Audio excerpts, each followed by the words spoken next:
A 30-year-old man and his 5-year-old daughter were murdered at a car wash in the Fort Worth suburb of Forest Hill. At this point, it appears to be a targeted shooting, and police are looking for 2 gunmen. Dozens of evidence markers show where the gunfire erupted today at the car wash on I-20 at Forest Hill Drive. A 30-year-old rapper and his young daughter were both killed. Fox 4's Peyton Yeager is in Forest Hill with the update from police on their investigation. Peyton. Steve and Heather, that first 911 call came in just before 11 a.m. this morning, and we did not receive an update from Forest Hill Police until just about an hour ago at 8 p.m.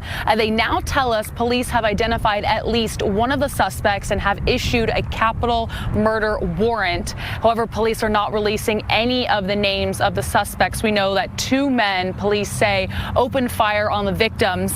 A witness who lives across the street from the car wash tells me she heard multiple rounds of gunfire. Take a listen.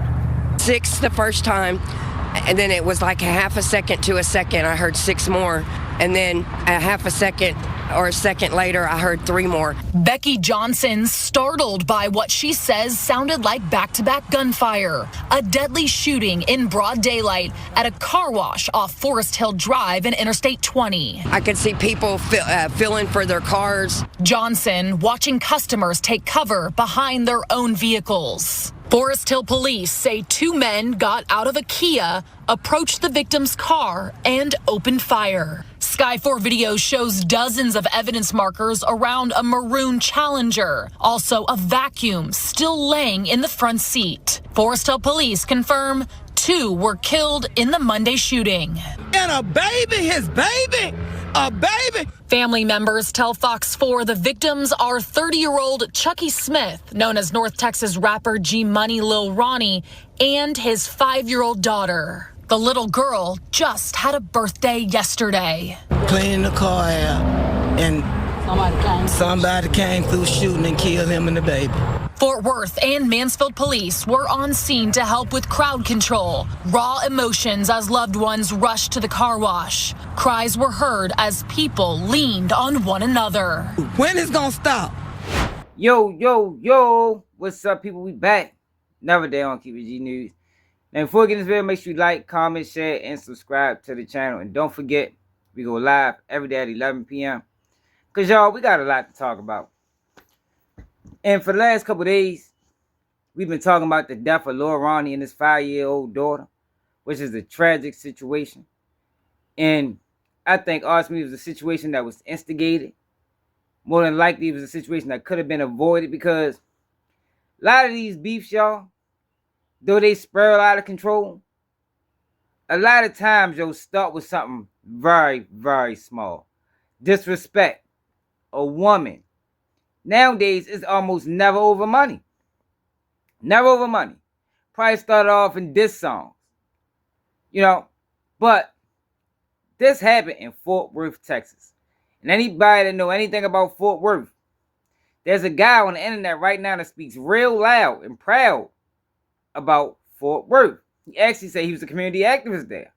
And that's Charleston White, y'all. Now, I've been waiting for Charleston White to speak on this because this is your neck of the woods. You got something to say about everything else, but this is your neck of the woods. So how do y'all think Charleston White approached this? Do you think he condemned the shooters? Did he condemn gangs? Or did he condemn LIL RONNIE? Because that's exactly what he did. Charleston White seems to think that LIL RONNIE wasn't trying to save his daughter when he was running. He was actually leaving his daughter, which makes him a coward. Y'all, now look. Do I believe he believes this? Absolutely not. Because Charleston White says things for clickbait. Charleston White is not a serious person, but he is not a character. Don't let him fool you to believe that he's a character, because that's not what he is. He's an antagonist on the internet. He was an antagonist in the community. That's why the community shunned him. That's why the community called him a coon. Because they questioned the reason why he was supposed to be doing this so-called work. Why are you going down to the Senate? Why are you going down to these meetings and making it all about yourself? Because that's ultimately what he did, y'all. If you provide Charleston White and his so-called community activism into context, you notice that a lot of the things that he did was to bring attention to himself. And then you fast forward to what he's doing now, it all makes sense. He was an attention seeker back then. And the community noticed it, and the community shunned him, and the community called him a clown. But this right here is utterly disrespectful. Now, I do believe, based off of some videos that I've seen, you know, with the guys that they in tour with, that LIL Ronnie knew not to go back to this community. He knew not to go to this, what was it? Car wash, because he was warned. Somebody alluded to something happened before at a car wash, so he's supposed to have known better. But it's cool if you wanted to go there. Like I told y'all in the live I did earlier. If LIL Ronnie wanted to play with his life, play with it. Selfish as it may be, it's your life to lose.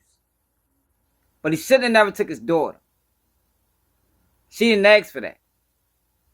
But ultimately, I put this situation on antagonists, instigators. And it's a key person in this whole loose law situation that brewed up and was played out on social media between these two group of guys. Somebody's being left out. And I think it's Sean Cotton. I think Sean Cotton played a major role. And even if it ain't major, a minor role is enough to be disgusted when you're talking about the death of a 5-year-old girl. You're not supposed to play no role in this. So to interview both sides and ask about each other when you was aware that it was real smoke, people already died in the past, I think that is egregious. I think that he needs to be held accountable. And I think that he's getting the pass. And I know the people argument, well, all he does is ask the questions. You're right.